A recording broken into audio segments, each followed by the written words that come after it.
you studied at London Film School. Correct.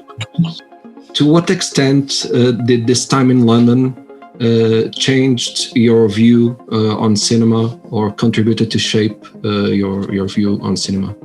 Well, it's interesting. I say it had a profound effect on the way I looked at films. I'd always been a film buff. Just ever since I saw the first movies of my youth, starting with Walt Disney films.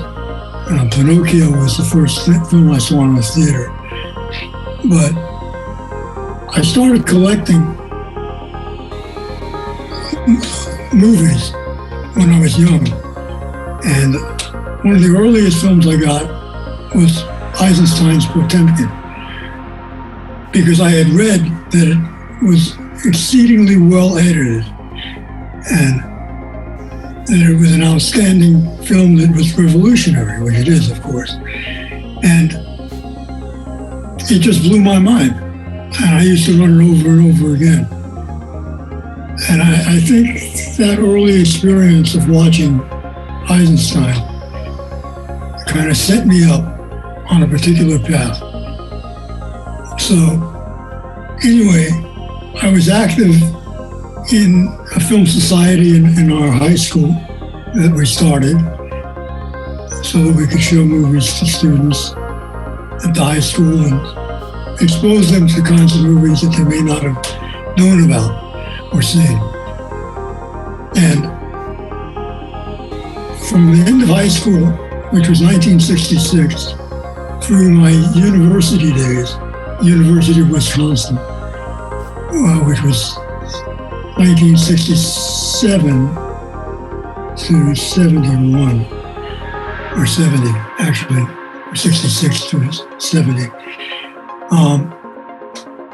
It was a big university, and, during these days, it was kind of like there was a revolution in film going, and people were very interested in films from other countries and other cultures.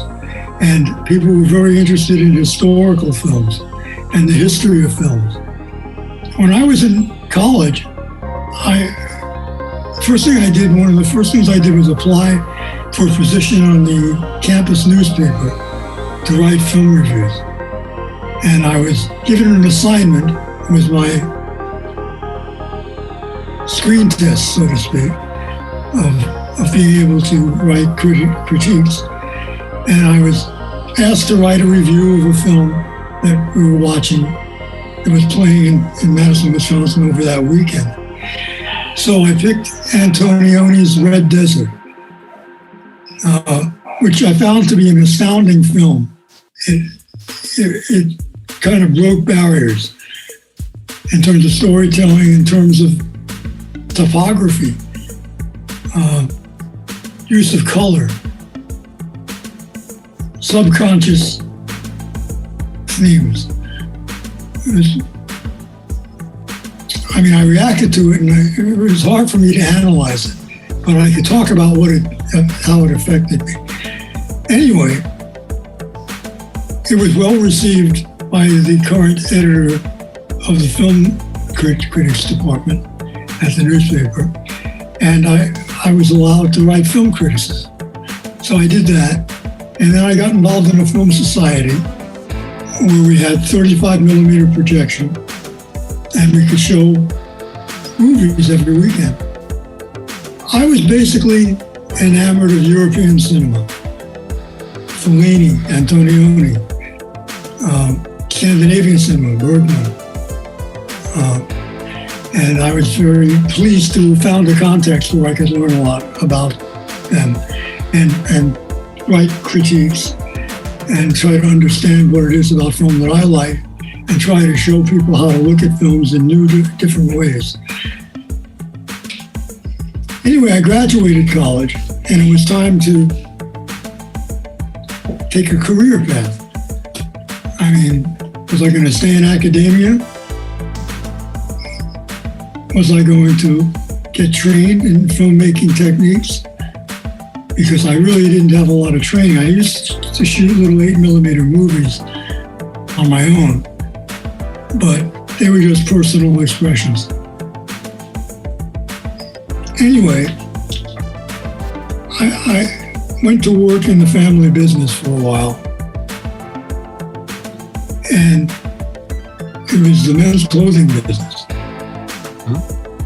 And I discovered that I was unfulfilled, that I hadn't taken my love of cinema and tried to make it a part of my professional life. And I decided to take a chance and get into the London Film School because it was a different environment, it was a different culture, and I would learn, hopefully, the nuts and bolts of filmmaking and find what aspects of filmmaking interested me the most.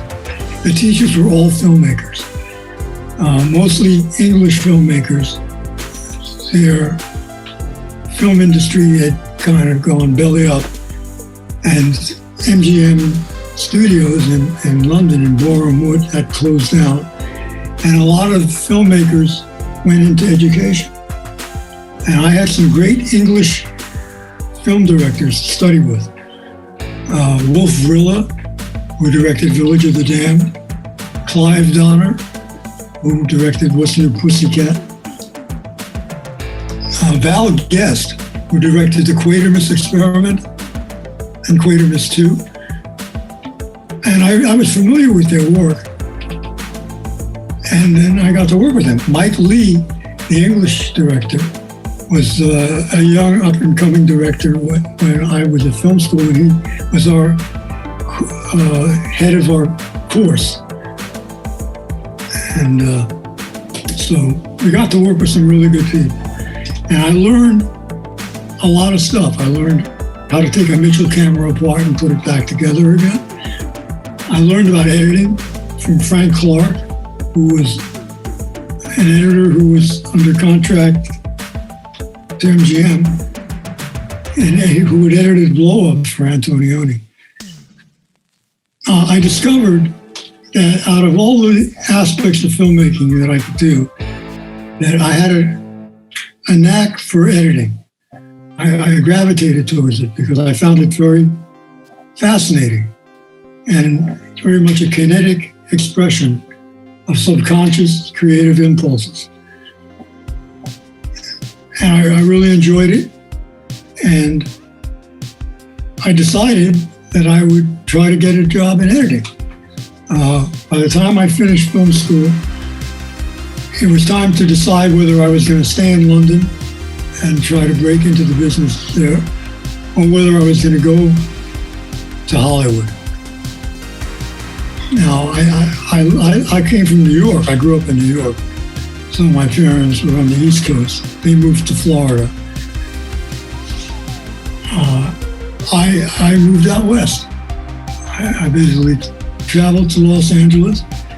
Within a few days of my arrival there, I found old friends from school who had apartments that I could crash in, and I tried to get work. And I just committed myself to beating down the doors to try to be taken seriously as somebody who had potential. And ultimately, I found my way through the offices of Roger Corman's company, New World Pictures. And I asked the receptionist, who do I talk to about a job in editing? And she said, talk to this guy over here. His name was John Davison, who was recently given the title of head of production of New World Pictures, and who was about to embark on his first producing effort, Hollywood Boulevard, to be directed by Joe Dante and Alan Arkish. And he hired me to become a PA. Get coffee and donuts to the set, get lunch to the set. General, all-around factotum on the film set. And it was really hard work, but it was exciting. we were making movies. And one job led to another. I became friends with Joe Dante and John Davison and Alan Arkish. When Joe went from directing back to editing again between pictures, he hired me to be his assistant. So I got to assist Joe on movies that he was directing and editing, starting with Piranha. Yes. Later, you edited the Howling. Later, I did the Howling, yes, later on. For the first film, proper feature that I worked on as an editor was Piranha, and Joe was directing, and he was also an editor. We worked together, and I would assemble the first cut while he was shooting, and then he'd come back and we'd work together and fine-tune the movie. So that worked out pretty good, and Piranha became a success. So one job led to another, and I did some more work at New World, did Humanoids from the Deep, known as Monster in Europe. And meanwhile, Joe was out making a career as a director for himself. He got the project The Howling to do, and asked me if I would edit it with him again, work together again with him, and we did, and the picture was successful. By success, I mean the picture worked. We were satisfied with the film, and the audience was satisfied with the film. They would actually pay money to see the movie. And it was successful. And Joe's career kind of accelerated. And he went on to do Twilight Zone, the movie, and then Gremlins, and a whole bunch of movies. I went on to work on independent films. With regards to horror, what do you consider to be the most important elements to take into account when editing? Well, horror films essentially take place in a darker universe and deal with dark material. Monsters, creatures from the id, Lovecraftian monsters, murder. So suspense is one thing that you'll generally be dealing with when you're working on a horror film. So one of the things that you have to be conscious of is how to keep it suspenseful. You have to involve the audience and kind of make the audience feel that they're living through the protagonist in the movie and that they're at jeopardy. And then you have to take the viewer on a ride. The best horror films are mysterious. You don't know where they're going. You don't know what's going to happen next. But you know that you're afraid of something. And then something happens. And it's a shock. And then you're let go again. And things are more peaceful, and maybe there's respite from the horror. And then it ratchets it up again. So you have to learn to modulate empathy and involve the audience. Now, genre films always want to involve the audience. There's just different ways to do it. I mean, if you look at comedies as opposed to genre horror films, there's still a rhythmic kind of pacing that you do. Every film's pacing is different. It's based upon the rhythms of the performance. It's based upon the rhythms of the text that is the basis for the movie, the script. There are inherent rhythms. The director's worldview of the material and their individualistic stamp of consciousness on the way that they structure their mise en scène is also a set of rhythms. There are lots of rhythms to deal with. Now, the editor comes in and basically reacts to the material that the director has made, in which the director has taken a point of view on the basic text material and fabricated it into something that is their own creative construction. To edit a film, you need to be in touch with the rhythmic elements that are available to you. The director's rhythmic mise en scène, and the other, as I said, the rhythms of the narrative text. And you deal with that because that stuff is now baked in to the footage that has been shot.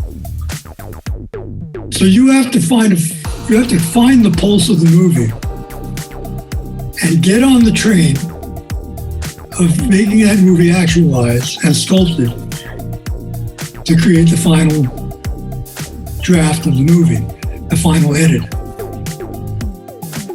So in a way, you're dealing with the reinterpretation of the filmed material, taking it to another level of storytelling. It's generally best when an editor and a director are simpatico in their creative vision of the movie. But even so, there may be artistic differences. And that's why it's a collaborative medium. The editor may show the director that there's different ways of interpreting the material that the director shot that may serve the film better. You experiment and see where it takes you. So the best collaborations are when the director and the editor have a collaboration in which they are free to express their interpretations with each other and work together to take the film to the next level. In 1981, we see the release of the movie that may well be responsible for the explosion of the ninja craze of the US and on the Western world. How was this experience to you working with Canon and in this particular movie that launched a trend all over the world? Well, it was interesting. I had gotten a call from somebody that I knew at Canon Films who was in the production department, who basically had heard that my work on the Howling was good. And they were interested in bringing someone on to Enter the Ninja. At the time, it was a film that was being shot in the Philippines, produced by Menachem Golan. And they had problems with the film. The guy that they had cast in the lead of the film was a stuntman, a martial arts expert. He played the White Ninja. But whenever he was playing the alter ego of the White Ninja, his screen presence was not anchored enough. He just had no charisma, and the film wasn't working. So Menachem apparently flew to Manila, took the picture over to direct himself, because he was a seasoned director. He saw Franco Nero at the restaurant of the hotel that he was staying at and approached him to see if he could get Franco to take over the lead role in the picture. And Franco said yes, and signed the deal famously on a cloth napkin. That was their contract. I heard a similar story with the contract with Godard, that Golan made a contract with Godard on a napkin. Yeah, King Lear. Canon made some very strange films. They made schlocky action pictures, but they also hired some very serious directors and let them loose, like Godard, Konchalovsky. Anyway, I was brought onto this film. They had an English editor working on it, but he couldn't get it to work, the film. So I replaced him. And they brought in another editor named Michael Duthie. And together we cut Enter the Ninja very quickly. And I'd never really made an action film before. I mean, unless you count the New World horror films. But I just dove into it. And I found, when you talk about kinetics of editing, in the fight scenes, I was able to work with the kinetics and get scenes that were innovative, like quick cutting on the hitting and the punching, and to try to make it feel heroic. I mean, the agenda was to make the film more interesting and entertaining, and to keep a sense of humor in it too. I just jumped on it, and I showed it to Menachem as I was editing it, and he liked it. And so basically, we made the picture releasable, and it did okay. It did good business. In 1984, Terminator is released. How did you came to work with James Cameron, and how was this whole experience? Did you ever imagine that this film would be so big? Well, nobody could have imagined that it would be so big. We knew it was a good movie. We knew that the screenplay was really great. And in terms of working through the picture with Jim Cameron, we knew that the film worked very well.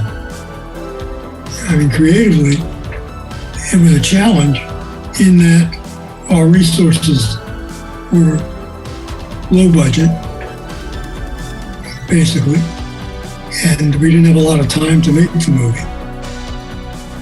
And it had to be good. Now, I didn't really know Jim except to say hi to back in those days. He was working in the art department for New World Pictures, doing pictures like Forbidden World and other science fiction movies. I was doing Humanoids from the Deep, and I was working with Gail Ann Hurd, who was Roger Corman's personal assistant and went on to produce for him. So she was involved with Humanoids from the Deep, and we became friendly. And she was a big fan of my work. So that was really helpful when she went on to produce Terminator with Jim. And she recommended me to Jim. So we arranged to have lunch together. And that was really our formal introduction to each other. I mean, I believe I once saw him standing in the doorway of my editing room prior to this, watching me cut a scene. But I didn't really know him. Anyway, we discovered that we had similar tastes back in those days. We were both fans of Mad Max, George Miller's film, and kind of looked up to that as an example of a film that could be made from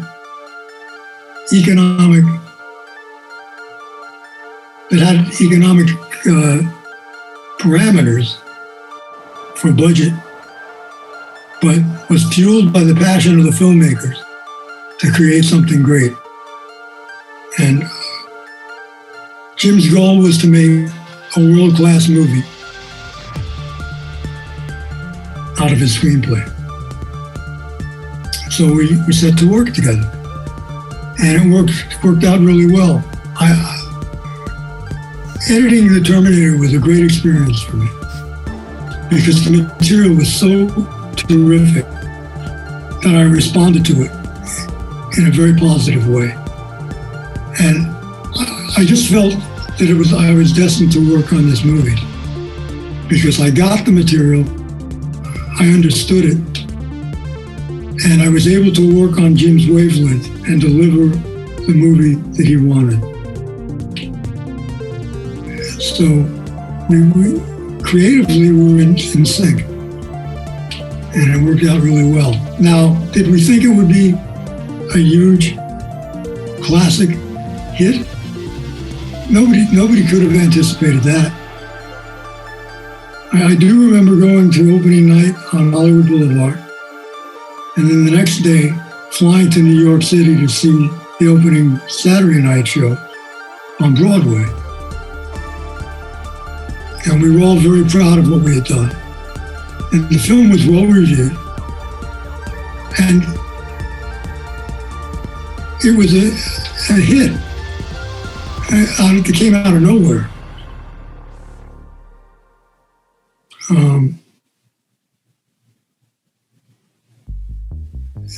So it turned my career around in that people saw the movie, and because it is a movie that is an action picture, it's an epic, it's a mythological time travel movie, it's a love story, all taking place into a giant chase film.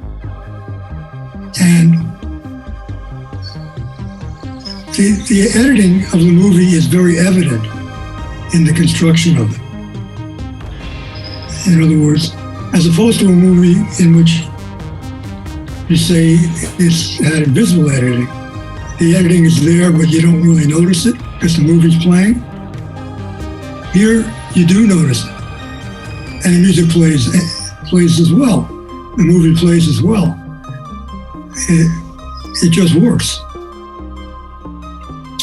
So I started getting offers from places that I never would have gotten offers from before. And in fact, Jim Cameron had recommended me to the producers of Rambo First Blood Part 2 when they were having issues with the editing of their movie. They were shooting it in Acapulco, Mexico. And basically, I got a phone call from Andy Vanya, who was one of the producers, saying that Jim had recommended me, could I get on a plane and fly to Mexico? And I said, yes. That was, for a day, it was a pretty big picture. And I got it based on the Terminator. And that was a film that was having problems. It wasn't coming together so well. But I got into it. I brought on a few other editors because we had a precious small amount of time. And we whipped it into shape. And, I'm proud of the work that we did on that film. Jim Cameron was the original screenplay writer of Rambo 2. So he had a built-in relationship with Mario Casar and Andy Vanya of Carolco Films. So that film was a big hit. And that led me to work with Joel Silver, who was a top producer in Hollywood. And they brought me in on Commando. And that was a big hit. So I just worked on all these high-profile movies. And they generally worked out.